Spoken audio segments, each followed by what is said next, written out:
Next one up is Lea Hallik from University of Tartu or Tartu Observatory. So the floor is yours, Lea.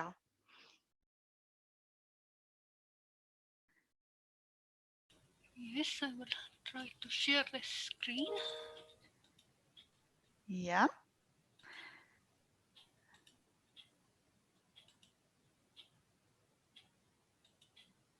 So I hope that you can see now. Yes. Yes, it's excellent. You're good to go. The floor is yours. Hello, everybody. So I will tell you a little bit more research side, which is exploratory in the sense of what has to be done before developing really practical applications and more focused about what to find out what may not work and in which occasions it may not work. So it's the first part what I would talk is about using optical satellite data from ESTHub to study bog vegetation, particularly to study if optical satellite data could be used to assist bog hydrological monitoring. So we used I took two vegetation indexes at first. The NDVI, which is most well known and tracks chlorophyll and green biomass. It is available for Sentinel-2 in 10-meter resolution. And the other vegetation index which I took is water sensitive normalized difference water index. You should be aware that many different indexes are using the same name, so it's important always to pay attention which bands exactly were used. I was using for Sentinel-2 band 11 and 8A in this index, and this is 20-meter resolution index. And for the ground data, I was also using from land board the LiDAR data for tree cover and height, and from Tooma bog station the water level data. So which is also combining three different databases provided by Estonian institutions, and it was a small part of RITA project. And yes, Satiladu is of course very useful part, and for the exploratory part always it's important to check at first visually how many clouds actually are present, and this study also was beginning from visually controlling which dates provide cloud-free data, and at that time I had to use Sentinel Playground, but I'm really happy that now Satiladu has been made, because this Estonian Satiladu is actually more convenient for fast screening for clouds. So I took two study regions in Endla and in Järvselja. And I'm also happy about Satiladu for providing a very convenient way to get pictures for all kinds of presentations. So the study points in Endla bog will be in two transects, which are actually the water level measurement points.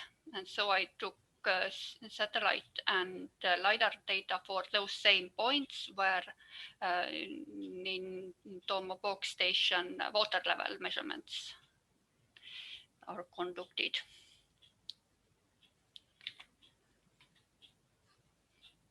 across whole season water level is changing in bog quite a lot. Here are together all those water measurement points, and the data is normalized for 7th of April, so that in every measurement point its own water level at 7th of April is taken as 0, and it's then compared the seasonal changes from April 7th, because the bog height is different, and the different water stations have otherwise not normalized values.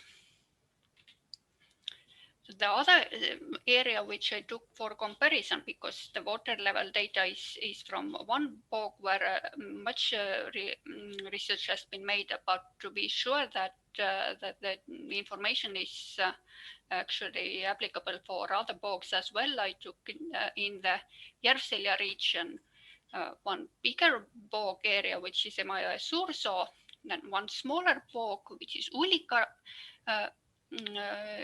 bog.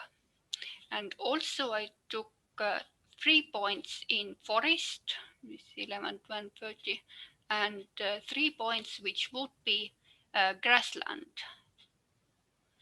It's 14, 15, 16, because bog hydrology, bog water level is strongly associated with its tree cover. Tree cover can be very prominent influencing optical remote sensing signal, and to distinguish whether the observed signal is only due to the physical influence of trees, or is it also influenced by directly water.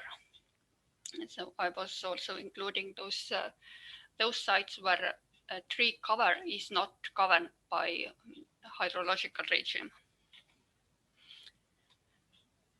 From LiDAR data, it is possible to get tree cover and tree height. Here I will actually present the data more about just tree height, but you can see that they are strongly related.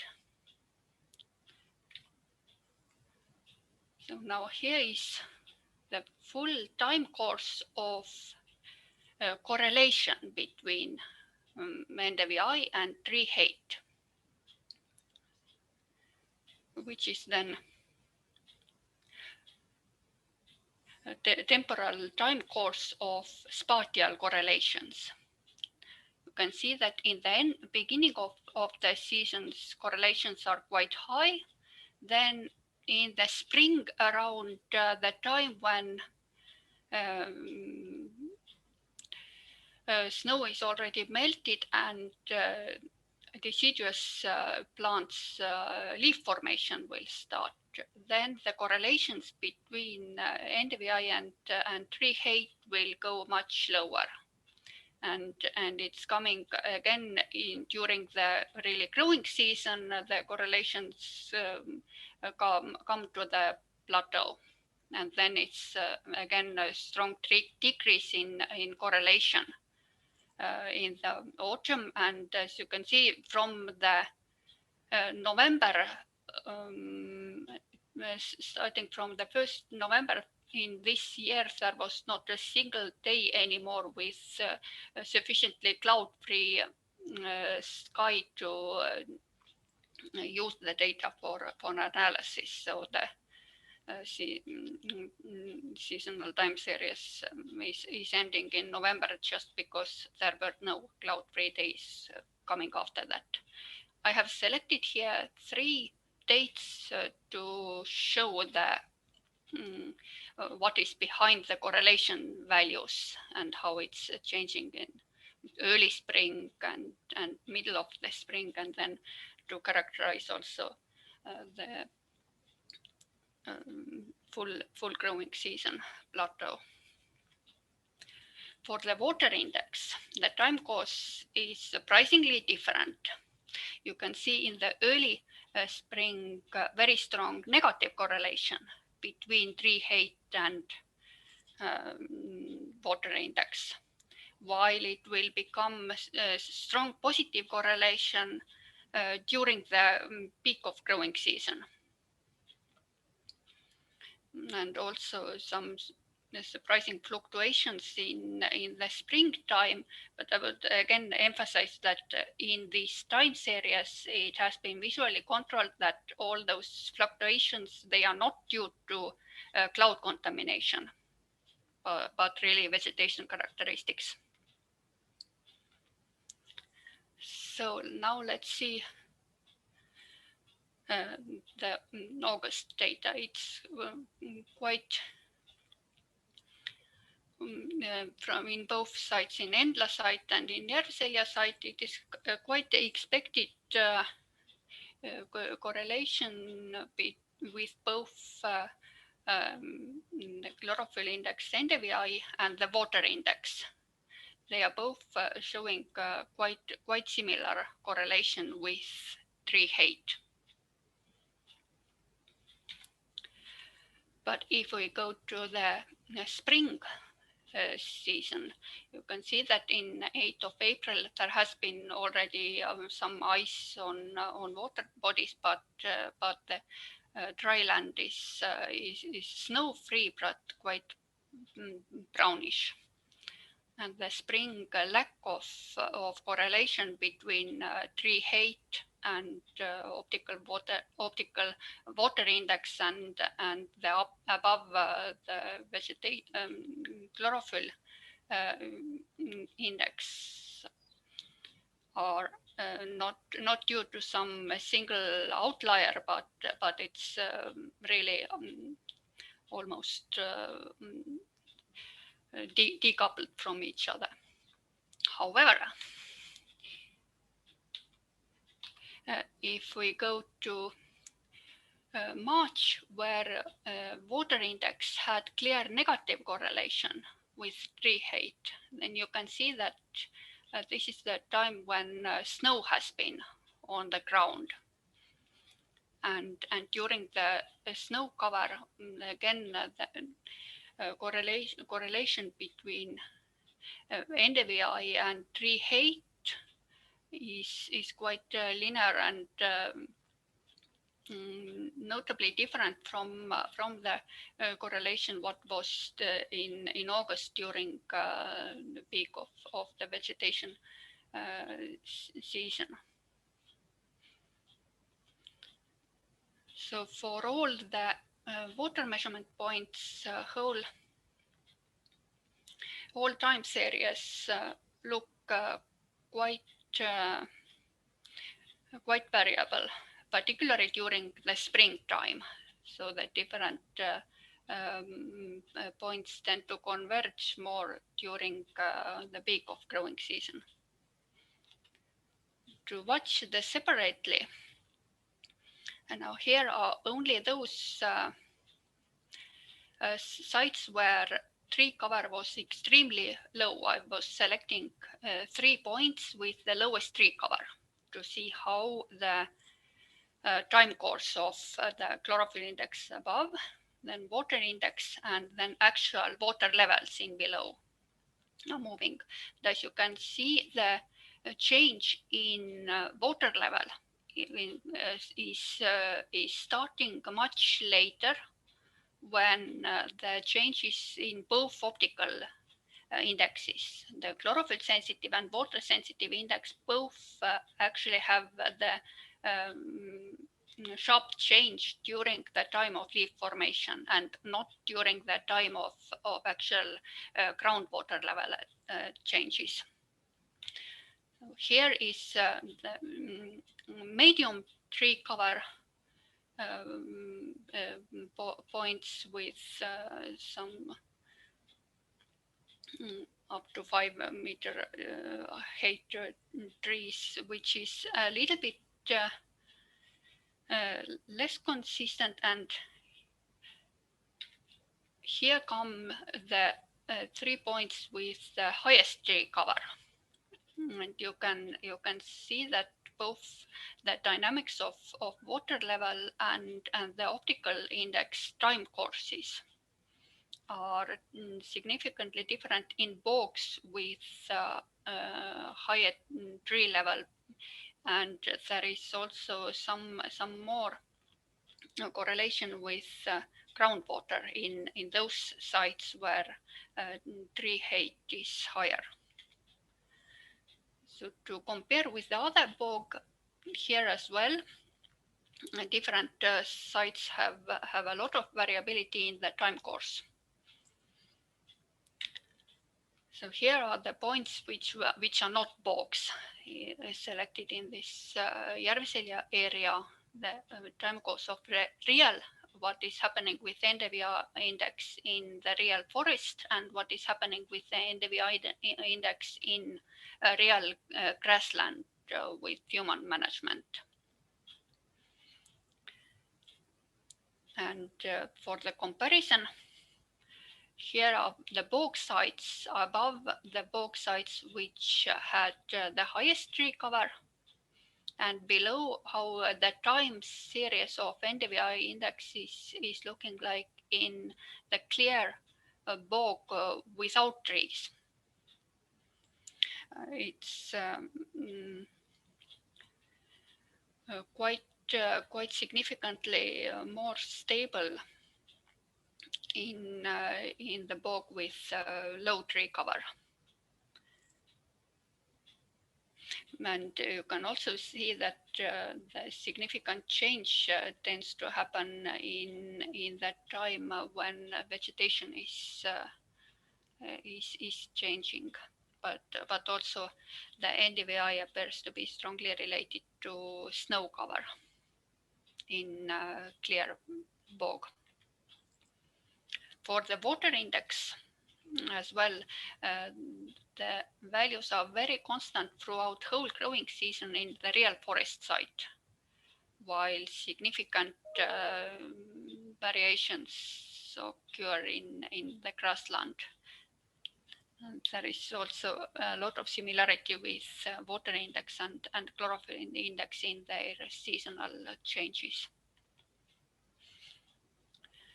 But for the water index, actually the bogs with high tree cover and the bogs below which have very low tree cover, almost none, less than 1% of the tree cover. They are the time seasonal time course for the water index is notably more consistent in those areas.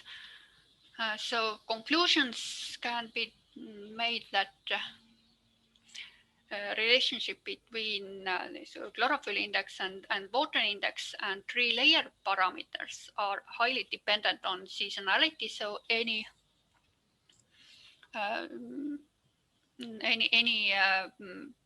practical applications which are which are relying on single time point for making any decisions should clearly pay attention to this seasonal changes. And NDVI and the water index both follow vegetation phenology, not water availability in bog ecosystem. And it's also apparent that low water levels in normal summer do not produce visible stress in optical indexes.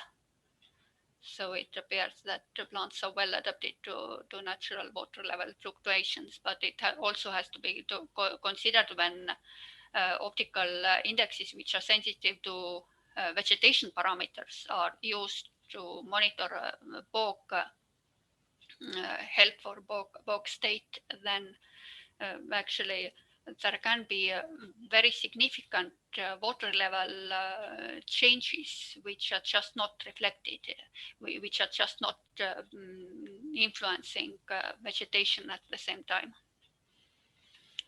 So another study what Tartu Observatory has been made using ESTHub Sentinel-2 data has been about statistical forest reflectance model.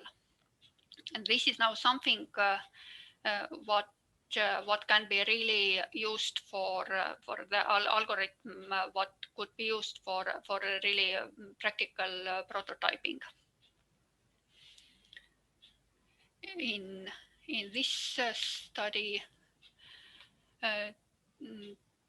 data from 10 study plots across Estonia were acquired from ESTHub, and the statistical forest reflectance model was used to simulate, based on forestry data, based on forest inventory data, the reflectance was simulated with the model and then compared against the real satellite reflectance measurements. And the results are quite promising. So based on this statistical forest reflectance model, it would be possible to create the tool for routinely collecting forest inventory data and operation satellite information to control if forest inventory data is correct, and this could be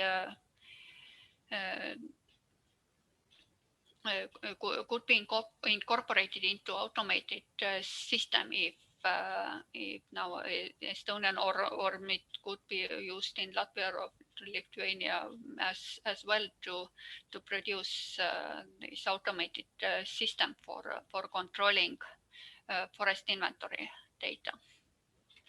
And thank you.